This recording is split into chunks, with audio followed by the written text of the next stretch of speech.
It all began not with war, but with a wedding among the gods.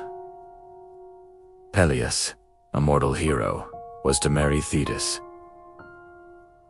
a sea goddess. All gods were invited except Eris, the goddess of discord. Insulted, Eris appeared uninvited, holding a golden apple. She threw it among the guests, saying, "For the fairest."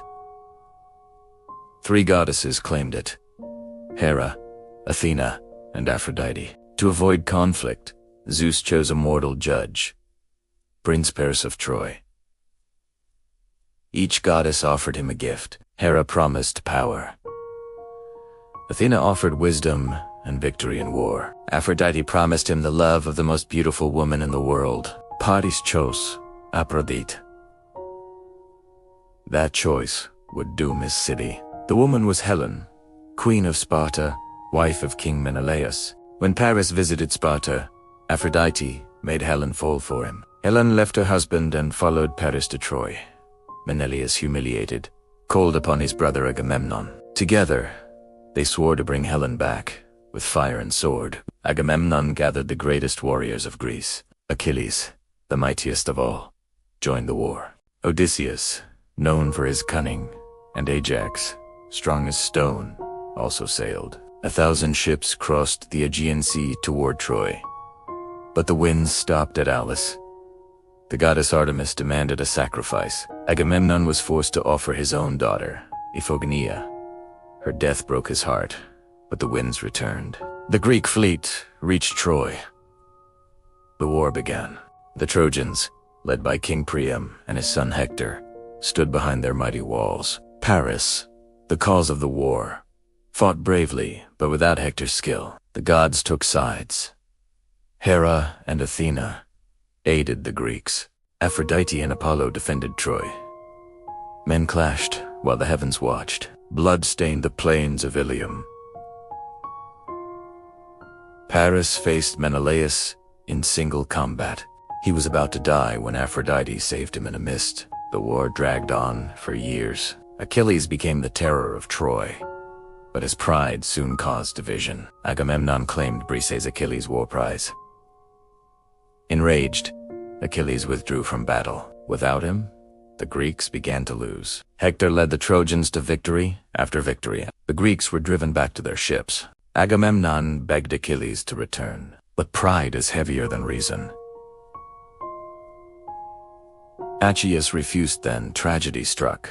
Patroclus, Achilles' dearest friend, wore his armor and led the Greeks. The Trojans believed Achilles had returned, but Hector killed Patroclus, unaware of who he was. When Achilles learned of his friend's death, his heart turned to fire. He returned to battle, unstoppable. No warrior could stand against him. The Trojans fled behind their walls. Achilles met Hector in single combat. Their duel was fierce. In the end, Achilles killed Hector. He tied the prince's body to his chariot and dragged it before the city walls.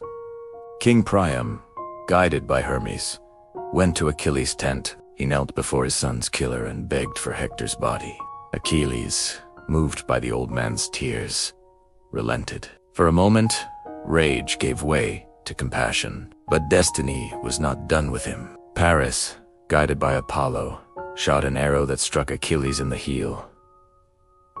His only weakness, the greatest warrior of Greece, fell. The Greeks mourned him deeply, yet the war continued. Odysseus, the man of cunning, devised a final plan. He ordered a giant wooden horse to be built. Inside, hidden Greek soldiers waited. The rest of the army pretended to sail away. The Trojans, thinking victory was theirs, brought the horse into the city.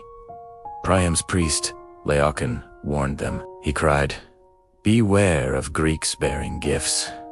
But no one listened. That night, Troy celebrated. When darkness fell, the Greeks emerged from the horse. They opened the gates. The army returned under moonlight. Troy burned. Its temples, its towers, its people, all fell to ruin. King Priam was killed at the altar. Cassandra, cursed with true prophecy, was taken in chains. Aeneas fled through the flames, carrying his father, a survivor destined to found a new nation. When dawn broke, Troy no longer stood. What began with a wedding ended in ashes. The gods watched in silence, their game complete. The story of the Trojan War became legend, a tale of pride, desire, and destiny. Its heroes, Achilles, Hector, Odysseus, and Helen, live on as echoes of the human soul. And though the city burned, its story would outlast empires. Because some wars are not fought for land or gold, but for beauty, honor, and the will of the gods.